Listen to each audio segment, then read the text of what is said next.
ओ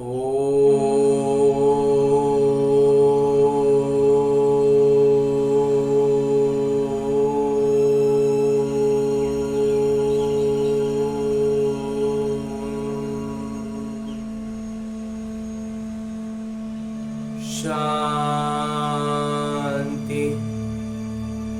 ओम शांति। बाबा बाबा ओम शांति।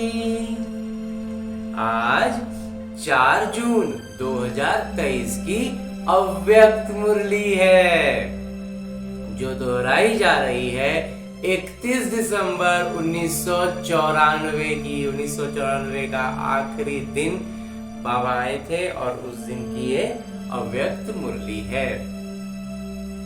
बाबा कह रहे हैं नए वर्ष को शुभ भावना गुण स्वरूप वर्ष के रूप में मनाओ। ये जो नया वर्ष है इसको शुभ भावना गुण से भरते हुए उस स्वरूप में आते हुए उस रूप में इस वर्ष को मनाने के लिए, इस नए वर्ष को मनाने के लिए बाबा कह रहे हैं। आज नवयुग रचता बाबा अपने नवयुग राज्य अधिकारी बच्चों को देख रहे हैं। नव वर्ष को देख अपना नवयुग याद आता है। जी बाबा, नवयुग के आगे ये नव वर्ष तो कोई बड़ी बात नहीं है। जिस नवयुग में हर वस्तु, हर व्यक्ति, प्रकृति सब कुछ नया है। नया वर्ष जब शुरू होता है तो पुरानी वस्तु व व्यक्ति के पुराने स्वभाव, संस्कार, चाल चलन कुछ नए होते हैं, कुछ पुराने होते हैं। लेकिन आपके नवयुग में पुराने का तो नाम निशान तक नहीं है। व्यक्ति भी नया अर्थात सतो प्रधान है और प्रकृति भी सतो प्रधान अर्थात नई है। तो प्रकृति में भी आजकल जैसे पुरानापन नहीं होगा, अभी जैसे प्रकृति भी लगता है कि तमो प्रधान हो गई है, वो भी नहीं होगा। तो नवयुग की मुबारक के साथ नव वर्ष की भी मुबारक। बाबा हम तो नवयुग में बाबा मिलने जा रहे हैं, तो ये नव वर्ष तो बहुत छोटी बात है। आज विशेष नया वर्ष मनाने के उमंग उत्साह से खुशी खुशी से सभी पहुंच गए हैं। तो बाबा भी दिल से दिल की दुआओं सहित नव वर्ष की और नए वर्ष की दोहरी मुबारक देते हैं। आप सभी को भी दोहरी याद है या एक ही याद है? याद आ रही है बाबा थोड़ी थोड़ी। अपना नया युग नयनों के आगे वृद्धि में स्पष्ट है ना?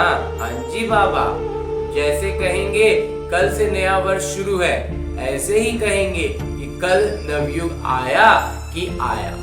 इतना स्पष्ट है? हाँ जी बाबा। नशा है? हाँ जी बाबा। सभी नवयुग के राज्य अधिकारी हैं? हाँ जी बाबा। सभी राजा बनेंगे तो प्रजा बनाई है, बना रहे बाबा। आप सब तो राजा हो, लेकिन राज्य किस पर करेंगे? अपने ऊपर। तो बाबा नवयुग और नया वर्ष दोहरा देख रहे हैं। कल की बात है ना कि वो भी कल और ये भी कल की बात है। मतलब ये जो आने वाला जो लौकिक वर्ष बदल रहा है वो कल की बात है कि जो युग आने वाला वो भी कल पर डाले हुए है। फिर नवयुग होगा ना, अपने नवयुग की ड्रेस यानी शरीर सामने दिखाई देती है। हाँ जी बाबा। बस पुरानी ड्रेस छोड़ेंगे, पुराना शरीर छोड़ेंगे और नया शरीर धारण करेंगे। तो वो नया जो शरीर होगा वो अच्छा होगा, चमकीला होगा, सुंदर है ना? हाँ जी बाबा, ऐसा ही तो लगता है, महसूस होता है। अभी तो देखो हर व्यक्ति में कोई ना कोई नुक्स होगा ही। कोई की नाक टेढ़ी होगी, किसी की आंख टेढ़ी होगी, किसी के होंठ ऐसे होंगे। लेकिन नवयुग में सब नंबर 1 होंगे। हर कर्मेंद्रियां एकदम सटीक। तो ऐसी सटीक ड्रेस सामने खूंटी पर लगी हुई है ना? हाँ जी बाबा, एकदम सामने कुर्ती पर है, बस ये शरीर छूटा कि वो नया शरीर पहनेंगे, बस पहननी है। अपना ड्रेस अच्छी पसंद है, अपना जो सोच रहे हैं वो अच्छी ड्रेस है ना, पसंद है ना? हाँ जी बाबा, पसंद है। देख रहे हो ना? हाँ जी बाबा, देख रहे हैं कि देवता युग में कैसे कैसे होंगे।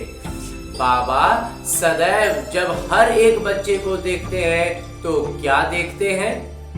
एक तो हर एक के मस्तक की चमकती हुई मणि श्रेष्ठ आत्मा को देखते हैं, और साथ साथ हर एक बच्चे के भाग्य की श्रेष्ठ लकीर भी देखते हैं। हर एक का भाग्य कितना श्रेष्ठ है, बहुत पद्मा पदम श्रेष्ठ भाग्य दिया है बाबा आपने। सभी का भाग्य श्रेष्ठ है ना? हाँ जी बाबा, बहुत श्रेष्ठ है बाबा। कि किसी का भाग्य मध्यम भी है? नहीं बाबा, सभी वन है। हाँ जी बाबा, सेकंड थर्ड और आने वाले हैं, बाद में आएंगे बाबा, अभी हम लोग तब नंबर 1। अच्छा है, दुनिया वाले कहते हैं आपके मुख में गुलाब, और बाबा कहते हैं आपके मुख में गुलाब जामुन। तो गुलाब जामुन सबको बहुत अच्छा लगता है ना? हाँ जी बाबा, ये अलौकिक गुलाब जामुन की तो बात ही निराली है। तो गुलाब जामुन या मिठाई खाने के लिए ही बाबा ने हर गुरुवार भोग का रखा है। ये लौकिक गुलाब जामुन खाना है तो हर गुरुवार को बाबा कहते हैं भोग का दिन रखा है। गुलाब जामुन या मिठाई खाने के लिए ही बाबा ने हर गुरुवार भोग का रखा है। भोग में खुद भी खाते हो और बाबा को भी स्वीकार कराते हो। घर में बनाए नहीं बनाए, लेकिन गुरुवार को तो मीठा मिलेगा ना, सेंटर पर तो जरूर बनेगा। और जब कभी खुशी का उत्सव होता है तो मुख ही मीठा कराते हैं। तो मीठा मुख अर्थात मीठा मुखड़ा, पूरी व्यक्तित्व से ही मिठास झलकने लगे। मुखड़ा मीठा, मुख मीठा तो सब करते हैं, लेकिन आप सबका मुख भी मीठा है, तो मुखड़ा यानी चेहरा यानी हमारा व्यक्तित्व भी मीठा है, या थोड़ा थोड़ा कड़वा भी है? नहीं बाबा, अगर एक लकीर भी कड़वे की हो तो आज वर्ष की विदाई देने के साथ साथ इस थोड़े से कड़वेपन को भी विदाई दे देना। विदाई देना आता है कि पास में रखना अच्छा लगता है? नहीं बाबा, अच्छा नहीं लगता है पास में रखना, उसको सीधा विदाई देना है। ये विदाई देकर फिर बुला लेंगे। अच्छा बाबा पूछ रहे हैं कि विदाई दे देंगे और फिर बाद में बुला लेंगे? नहीं बाबा, नहीं बुलाएंगे। फिर कहेंगे हम तो छोड़ना चाहते हैं लेकिन माया नहीं छोड़ती। ऐसे तो नहीं कहेंगे ना कि हमने छोड़ दिया लेकिन माया आ गई। नहीं बाबा, वहां जाकर फिर ऐसे पत्र लिखेंगे कि हमने तो छोड़ दिया था, माया आ गई। ये ऐसा पत्र नहीं लिखेंगे बाबा। विदाई तो सदा काल के लिए विदाई। विदाई देने का अर्थ ही है कि फिर आने नहीं देना, या कभी कभी आ जाए तो कोई हर्जा नहीं है। नहीं बाबा, कभी आने नहीं देना है, और आ गया तो उसमें बहुत हर्जा है, क्योंकि पुराने संस्कार कईयों को बहुत अच्छे लगते हैं। आज कहेंगे कल से नहीं होगा, और फिर परसों परवश हो जाएंगे, तो उसको विदाई नहीं कहेंगे ना। नहीं बाबा, तो विदाई देना भी सीखो। वर्ष को विदाई देना तो साधारण बात है, लेकिन आप सबको अंश वंश सहित माया को विदाई दे देना है। माया का अंश भी न रहे, माया का वंश भी न रहे, अंश मात्र भी न रहे। कई बच्चे कहते हैं 75% तो फर्क पड़ गया है, और भी पड़ जाएगा, लेकिन माया अंश से वंश बहुत जल्दी पैदा करती है। माया की यही तो खासियत है, इतना सभी अंश रह जाएगा तो तुरंत उसका वंश फैल जाएगा, तुरंत माया अपना विकराल रूप लेने लग जाएगा।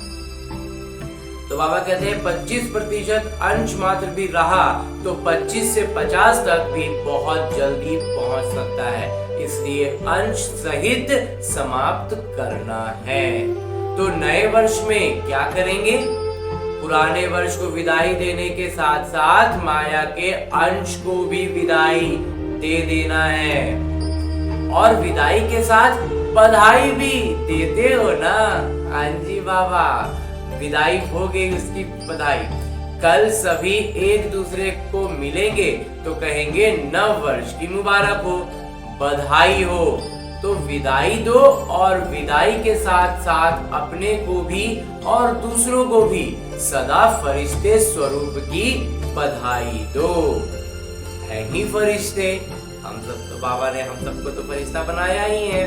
तो ऊपर से नीचे आए हैं, अपना कार्य किया और उड़े। फरिश्ते यही करते हैं ना। हाँ जी बाबा, उड़ती कला की निशानी पंख दिखाए हैं, कोई आर्टिफिशियल पंख नहीं है, नकली पंख नहीं लगा के रखे हुए हैं। लेकिन ये फरिश्तों की जो पंख दिखाते हैं उसका अर्थ है फरिश्ता, अर्थात उड़ती कला वाले। तो फरिश्ते स्वरूप की बधाई स्वयं को भी दो और दूसरों को भी। सदा फरिश्ते स्वरूप की स्मृति में भी रहो और दूसरों को भी उसी स्वरूप से देखो। खुद भी अपने आप को रखना है और दूसरों को भी उसी स्वरूप में देखना है। फिर जो भी ऊपर नीचे हो रहा है वो उसको करुणा की भावना से देखना है। फलानी है, फलाना है नहीं, फरिश्ता है। ये फरिश्ता संदेश देने के निमित्त है, समझा? हाँ जी बाबा, ये जो भी फलाना फलानी हम कहते हैं वो फलाना फलानी नहीं है, वो सब बाबा के फरिश्ते हैं और ये फरिश्ता संदेश देने के निमित्त है। बस यही भावना मन में रखनी है। बाबा बहुत मीठा मीठा बता रहे हैं। तो सभी को फरिश्ते स्वरूप की मुबारक दो, चाहे कोई कैसा भी हो, लेकिन दृष्टि से सृष्टि बदल सकती है। जब दृष्टि से सृष्टि बदल सकती है तो क्या ब्राह्मण नहीं बदल सकता? बदल सकता है बाबा। आपकी दृष्टि स्मृति हर आत्मा को बदल देगी। बाबा को कभी कभी बच्चों पर हंसी आती है, आप लोगों को भी अपने ऊपर आती है। हाँ जी बाबा, आती है। अपनी हरकतों से हम हंसी आती है कभी कभी। एक तरफ कहते हैं कि हम विश्व परिवर्तक हैं, विश्व कल्याणकारी हैं, और फिर विश्व परिवर्तक आकर कहता है कि ये मेरे से बदली नहीं होता। अपने प्रति भी कभी रूहान भी कहते हैं, चाहते हैं ये नहीं करें, फिर भी कर लेते हैं। तो विश्व परिवर्तक और स्वयं के लिए ही कहें कि मैं चाहता हूं लेकिन मैं नहीं कर पाता हूं, तो उसका टाइटल क्या होना चाहिए? एक तरफ कहते हैं कि हम विश्व परिवर्तक आत्माएं हैं और दूसरी तरफ कहते हैं कि मुझसे मेरा ही संस्कार बदली नहीं हो रहा है। तो बाबा कहते हैं उसको विश्व परिवर्तक कहना चाहिए या कमजोर कहना चाहिए? कमजोर ही हो गया बाबा। गीत सुनाते हैं ना, क्या करें कैसे करें पता नहीं कब होगा। ये गीत बाबा तो सुनते हैं ना, बाबा को सब सुनाते रहते हैं, यही सब कहानी, यही सब गीत। जब विश्व परिवर्तक है, विश्व कल्याणकारी है, तो क्या कोई आत्मा को नहीं बदल सकते? स्वयं को नहीं बदल सकते? पहले स्वयं को बदलने की क्षमता लानी है, फिर दूसरी आत्माओं में को बदल पाने की क्षमता आएगी। और अगर स्व परिवर्तक भी नहीं तो विश्व परिवर्तक कैसे होंगे? बाबा कहते हैं इस वर्ष की विशेष दृढ़ प्रतिज्ञा स्वयं से करो। प्रतिज्ञा का अर्थ ही है कि शरीर चला जाए, लेकिन जो प्रतिज्ञा की है वो प्रतिज्ञा नहीं जाए। जो कहते हैं ना, प्रभुकुल रीति नीति चली आई, प्राण जाए पर वचन न जाए। तो जो वचन, जो प्रतिज्ञा स्वयं से कर ली, जो बाबा से कर ली, वो फिर जानी नहीं चाहिए, चाहे ये शरीर छूट जाए। तो प्रतिज्ञा करने की इतनी हिम्मत है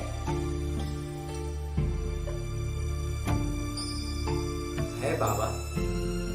करेंगे? हाँ जी बाबा। डरेंगे तो नहीं? नहीं बाबा। तो यही प्रतिज्ञा स्वयं से करो। कि कभी भी किसी की कमजोरी व कमी को नहीं देखेंगे, किसी की कमजोरी कमी को नहीं सुनेंगे और ना ही बोलेंगे। ना कभी देखेंगे किसी की कमजोरी और ना कभी कोई उसकी कमजोरी किसी की कमजोरी ला करके सुनाएगा तो उसको सुनेंगे भी, उसको भी मना कर देंगे और अपने से तो कभी बोलेंगे ही नहीं।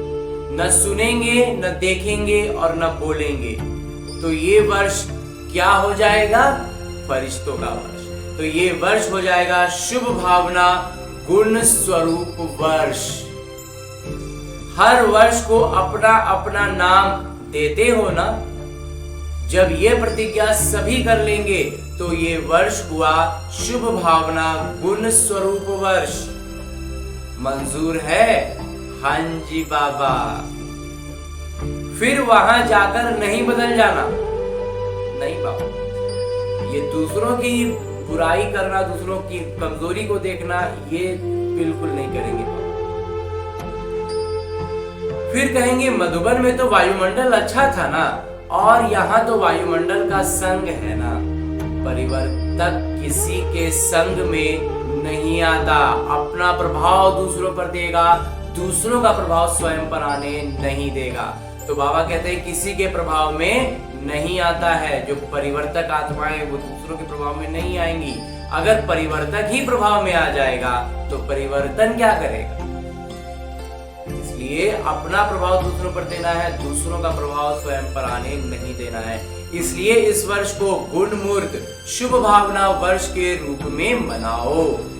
किसी की अशुभ बात को भी आप अपने पास शुभ करके उठाओ। अगर किसी के बारे में कुछ बात भी हो रही है तो उसको अच्छाई के मुंह में पूरा सराबोर करके ही बात को देखना, ही घटना को देखना है। अशुभ देखते हुए भी आप शुभ दृष्टि से देखो।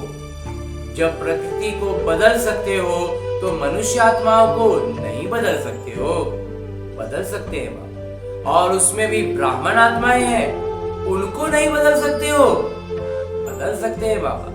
तो पहले इस अपने आप को, अपने ब्राह्मण गुणवत्ता को बढ़ाएंगे तो उसके प्रभाव में तो स्वयं ही आप ही दूसरी आत्माओं पर असर पड़ेगा और वो भी बदलेंगे। तो जब सबके प्रति शुभ भावना होगी तो कारण शब्द समाप्त होकर निवारण शब्द दिखाई देगा। हर बात का कोई ना कोई कारण जो मिलता है ना, उस हर बात में कहीं ना कोई निवारण मिलने लगेगा। इस कारण से ये हुआ, इस कारण से वो हुआ, नहीं। इस कारण को निवारण में परिवर्तन कर दो। हिम्मत है बाबा? अच्छा, बाबा जब टीवी खोलते हैं तो बड़ा मजा आता है। ये कलयुगी टीवी नहीं देखते, ब्राह्मणों की टीवी देखते हैं। ये जो लौकिक टीवी है ना, वो वाला टीवी बाबा नहीं देखते। ऐसे नहीं कि आप लोग वह भी टीवी खोल लो, ऐसे नहीं करना। तो जब बच्चों का खेल देखते हैं तो बहुत मजा आता है। मिकी माउस का खेल तो करते हो ना? हाँ बाबा, हाँ जी बाबा। थोड़े समय के लिए शरीर कोई शेर बन जाता है, कोई कुत्ता बन जाता है। जिस समय क्रोध करते हैं उस समय क्या हो? जिस समय क्रोध के उफान में रहते हो उस समय क्या हो जाते हो? जिस समय किसी से चर्चा करते हो, उसके ऊपर वार करते जाते हो, सिद्ध करते जाते हो, तो उस समय क्या हो?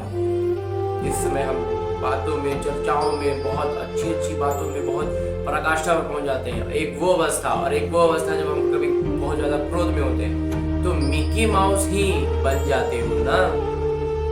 तो इस वर्ष मिकी माउस नहीं बनना, फरिश्ता बनना। मिकी माउस का खेल बहुत किया, तो ये वर्ष ऐसे शक्तिशाली वर्ष मनाना, क्योंकि समय तो समीप आना भी है और लाना भी है। तो नाटक अनुसार आना तो है ही, लेकिन लाने वाले कौन है? आप ही हो ना। अंजी बाबा। दूसरी विशेषता, इस वर्ष में क्या करेंगे? नए वर्ष में एक तो बधाइयां देते हो, और दूसरा गिफ्ट देते हो। तो इस नए वर्ष में सदैव हर एक को जो भी जब भी संबंध संपर्क में आए, चाहे ब्राह्मण परिवार चाहे और कोई आत्माएं हो, उन सबको एक तो मधुर बोल की गिफ्ट दो और स्नेह के बोल की सौगात दो, और दूसरा सदैव कोई ना कोई गुण की शक्ति की सौगात दो। सबसे पहली तो मधुर मिठास भरी बोली का गिफ्ट देना है, तोहफा देना है, और दूसरा शक्ति का तोहफा देना है, शक्ति की सौगात देनी। ये सौगात एक क्षण में भी दे सकते हो, ऐसे नहीं कह सकते हो कि समय नहीं मिला। न लेने वाले को समय था, न देने वाले को समय था। लेकिन अगर अपनी श्रेष्ठ भावना, श्रेष्ठ कामना की वृत्ति है, तो एक क्षण के संकल्प से, दृष्टि से, अपने दिल की मुस्कुराहट से एक क्षण में भी किसी को बहुत कुछ दे सकते हो। जो भी आवे उसको तोहफा देना है, खाली हाथ नहीं जावे। तो इतनी गिफ्ट आपके पास है? हाँ जी बाबा, बहुत है ये वाला गिफ्ट कि 2 दिन देंगे फिर खत्म हो जाएगी। नहीं बाबा, सभी का स्टॉक भरपूर है। हाँ जी बाबा, कि कोई का स्टॉक थोड़ा कम हो गया है। नहीं बाबा, तो जिसके पास कम हो वो हाथ उठा लो, भर देंगे। हाँ जी बाबा, भर रहे हैं बाबा, रोज भर रहे हैं। तो जिसके पास कमी हो वो चिट्ठी लिखकर जनक दादी यानी जानकी दादी को देना, वो क्लास करा लेगी। कमी तो नहीं रहनी चाहिए ना। नहीं बाबा, कमी तो रहेगा ही नहीं। दाता के बच्चे और कमी हो अच्छा नहीं है ना। नहीं बाबा, दाता के बच्चे बन के फिर कमी की तो बात ही नहीं है। इसलिए भरपूर होकर जाना। जिनको भी कोई महसूस हो तो बाबा कह रहे हैं जानकी दादी को चिट्ठी लेकर देना, जानकी दादी फिर उनको पूरा भरपूर कर देंगी। जो भी मन में ऊपर नीचे थोड़ा बहुत भी रहा होगा उसको दादी फिर भरपूर कर देंगी। इसलिए बाबा कहते हैं कि भरपूर होकर जाना, कमी को लेकर नहीं जाना, कमी महसूस होते हुए नहीं जाना है। तो वर्ष के साथ कमियों को भी विदाई देकर जाना। ऐसे नहीं कि सिर्फ कल के दिन ही गिफ्ट देना है। नहीं, सारा वर्ष सबको तोहफा बांटते रहो। बिना तोहफा के कोई नहीं जाए तो कितना अच्छा लगेगा। जो भी जाए यहाँ से तोहफा लेकर जाए तो कितना अच्छा लगेगा। अगर कोई आता है उसको छोटी सी प्यारी सी तोहफा दे दो तो कितना खुश हो जाता है। कोई भी हो, किसी को अगर छोटा सा प्यारा सा तोहफा भी दे दे तो वो एकदम से खुश हो जाता है। चीज को नहीं देखते हैं, लेकिन जो तोहफा अर्थात स्नेह स्वरूप को देखते हैं कि कितना प्यार से दिए। तो तोहफे से कोई मालामाल नहीं हो जाते हैं, लेकिन स्नेह से मालामाल हो जाते हैं। तो स्नेह देना और स्नेह लेना। अगर कोई आपको स्नेह नहीं भी दे तो भी आप उनसे ले लेना आएगा कि शर्म करेंगे कि कैसे ले। इस लेने में कोई हर्जा नहीं है। वो आप पर क्रोध करें, आप स्नेह के रूप में ले लेना। बाबा कह रहे इसमें कोई हर्जा नहीं है। कोई सामने वाला क्रोध भी कर रहा है, आप उसको स्नेह रूप में ले लेना। आप विश्व परिवर्तक हो ना, तो विश्व परिवर्तक किसी के नकारात्मकता को सकारात्मकता में नहीं बदल सकता। बदल सकते हैं बाबा। तो ये वर्ष सदा स्नेह देना और स्नेह लेना। ऐसे नहीं कहना कि कोई ने दिया ही नहीं तो क्या करूं। वो दे या ना दे, आप ले लो। बाबा कह रहे इस चीज को लेने में कोई हर्जा नहीं है। कोई कुछ भी दे रहा है, हमको तो सिर्फ अच्छा ही लेनी है। कुछ तो देगा ना, नकारात्मकता दे या सकारात्मकता दे, कुछ तो देगा ना। लेकिन हे विश्व परिवर्तक, आप नकारात्मकता को सकारात्मकता में परिवर्तन कर लेना और तब लेना, परिवर्तन करने के बाद लेना। समझा? इस नया वर्ष क्या करना है? हाँ जी बाबा, अच्छे से समझ गए। अच्छा, दोहरे विदेशी क्या करेंगे? उपहार देंगे। दाता बन गए हो, वाह, दातापन की मुबारक हो। उन्होंने भी कहा होगा कि हाँ जी बाबा, तो बाबा कह रहे हैं कि वाह, दातापन की मुबारक। वो भी दाता बन गए तो बाबा उनको भी मुबारक दे रहे हैं। बाबा रोज बच्चों की एक बात देखते हैं। कौन सी? कि ये मैं और मेरा ये परेशान कर देता है। कभी मेरा आ जाता है, कभी मैं आ जाता है, जो बीच बीच में परेशान करता रहता है। तो जब वर्ष परिवर्तन हो रहा है तो इस मैं और मेरे को भी परिवर्तन कर दो।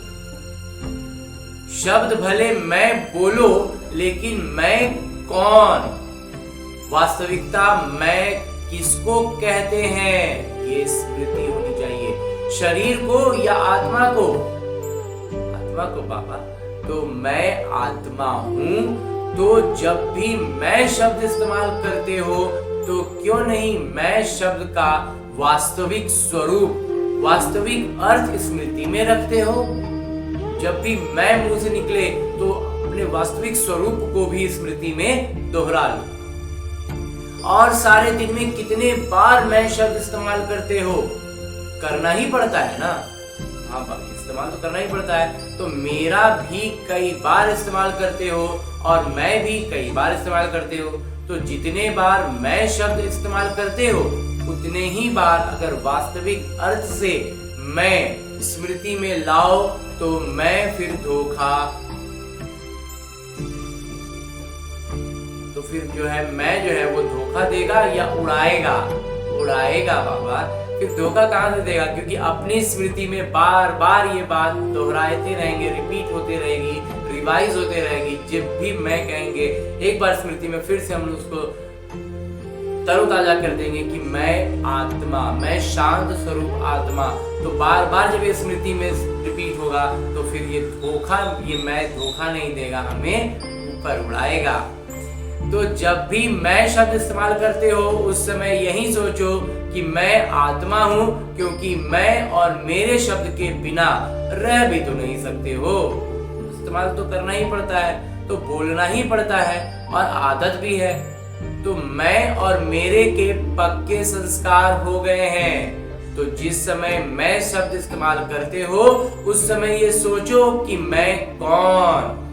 तो मैं शरीर तो हूं नहीं हूं ना? नहीं बाबा। तो देह अभिमान तब आवे जब मैं शरीर हूं। तो शरीर तो मेरा कहते हो ना, कि मैं शरीर कहते हो? नहीं, शरीर मेरा है तो मैं शरीर तो हूं नहीं। तो कभी गलती से कहते हो कि मैं शरीर हूं? नहीं बाबा। अब ज्ञान में आने के बाद तो कभी नहीं। तो गलती से भी नहीं कहेंगे ना कि मैं शरीर हूं। तो मैं शब्द और ही स्मृति और समर्थी दिलाने वाला शब्द है, गिराने वाला नहीं है। जब हम लोग साधारण में कह देते हैं कि मैं शब्द में ही गिरा देता है, लेकिन बाबा कहते हैं जब भी मैं बोलो, बिना मैं बोले तो होता नहीं है। तो जब भी मैं बोलो तो पूरी की पूरी बात स्मृति में लाओ कि मैं कौन। तो परिवर्तन करो, विश्व परिवर्तन पक्के हो ना? अंजी बाबा, देखना कच्चे नहीं बनना। तो मैं शब्द को कभी अर्थ से परिवर्तन करो। मैं शब्द को भी अर्थ से परिवर्तन, मैं शब्द तो वही रह जाएगा लेकिन उसका पीछे से अर्थ परिवर्तन हो जाएगा। तो जब भी मैं शब्द बोलो तो उस स्वरूप में टिक जाओ, और जब भी मेरा शब्द इस्तेमाल करो तो सबसे पहले मेरा कौन? मेरे बाबा। मेरा अगर कुछ है तो वो है मेरे बाबा। सारे दिन में मेरा मेरा तो बहुत बनाते हो, मेरा स्वभाव, मेरा संस्कार, मेरी ये चीज, मेरा परिवार, मेरा सेंटर, मेरे जिज्ञासु, मेरी सेवा, मेरी सेवा में क्यों क्या, ये कहते हो ना। खेल तो करते हो ना? हाँ जी बाबा। तो जब मेरा शब्द बोलते हो तो मेरा कहने से पहले ये याद करो कि मेरा कौन। जब भी मेरा हो तो सिर्फ बाबा। तो पहले मेरा बाबा याद करो, फिर मेरा और याद करो। तब सबसे पहले मेरा में कौन, सबसे पहले बाबा। फिर जब बाबा याद आ जाएंगे ना तो फिर और सब चीजें अपने आप मेरा में नहीं रहेगी। उस मेरा के साथ और कुछ फिर सेट ही नहीं बैठेगा, मैच ही नहीं करेगा कि मेरा के साथ बाबा के अलावा क्या लगा दे। तो जहां बाबा होंगे वहां देह अभिमान व गिरावट नहीं आएगी। तो मैं और मेरा, इन दो शब्दों को उस वृत्ति से, उस दृष्टि से, उस अर्थ से देखो और बोलो।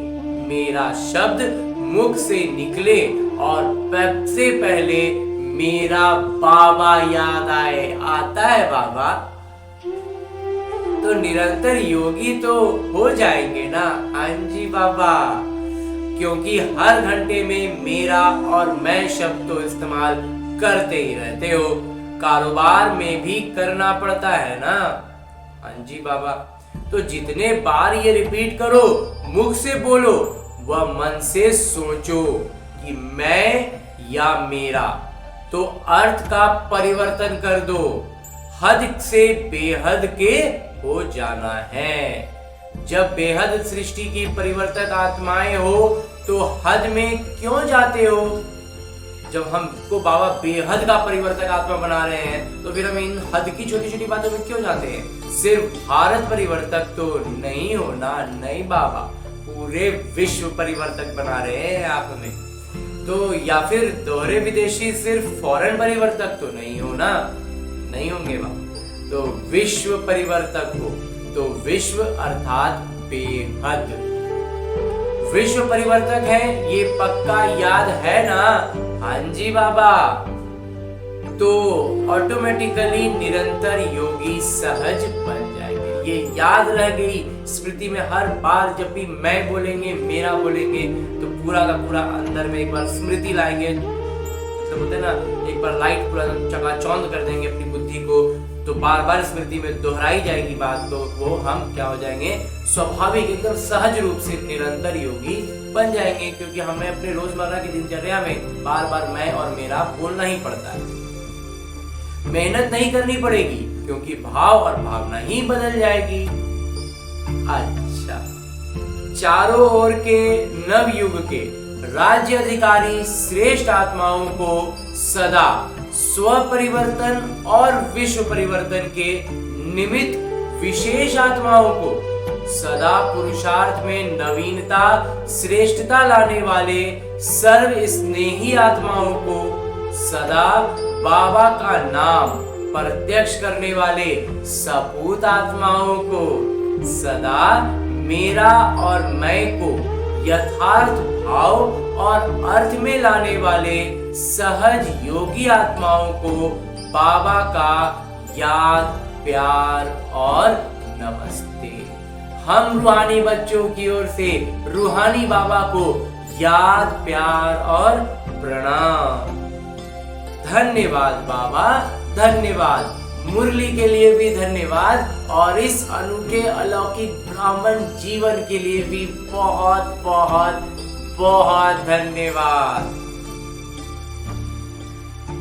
आगे बाबा वरदान दे रहे हैं। वरदान देते हुए मेरे बाबा कहते हैं कि आगे पीछे सोच समझकर हर कार्य करने वाले ज्ञानी तू आत्मा त्रिकालदर्शी भव।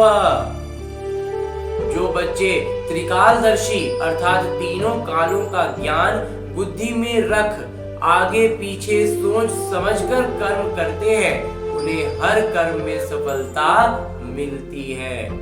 ऐसे नहीं कि बहुत व्यस्त थे इसलिए जो काम सामने आया वो करना शुरू कर दिया। नहीं, कोई भी कर्म करने के पहले ये आदत पड़ जाए कि पहले तीनों कालों का सोचना है। त्रिकालदर्शी स्थिति में स्थित होकर कर्म करो तो कोई भी कार्य व्यर्थ व साधारण नहीं होगा। हर एक छोटी बड़ी बात में हमें अपनी बुद्धि जो बाबा ने दिया है, तीनों कालों का ज्ञान दिया है, उसको पूरा स्मृति में दोहराएंगे, तब कोई कार्य करेंगे तो बाबा कहते हैं सफलता तो स्वाभाविक रूप से मिलेगी। और हम फिर कोई भी साधारण कर्म नहीं करेंगे, हमारा हर कर्म क्या हो जाएगा, श्रेष्ठ कर्म। और अंत में स्लोगन है, मुरली का उपदेश है कि अपने संतुष्ट और खुशनुमा जीवन से सेवा करो, तब कहेंगे सच्चे सेवाधारी। संतुष्ट और खुशनुमा जीवन से ही सेवा हो जाएगी, फिर जरूरी नहीं है कि मुझसे कोई सेवा की जाए। बाबा बार बार मनसा सेवा की भी बहुत गाथा बतलाते हैं। अच्छा, ओम शांति बाबा। ओम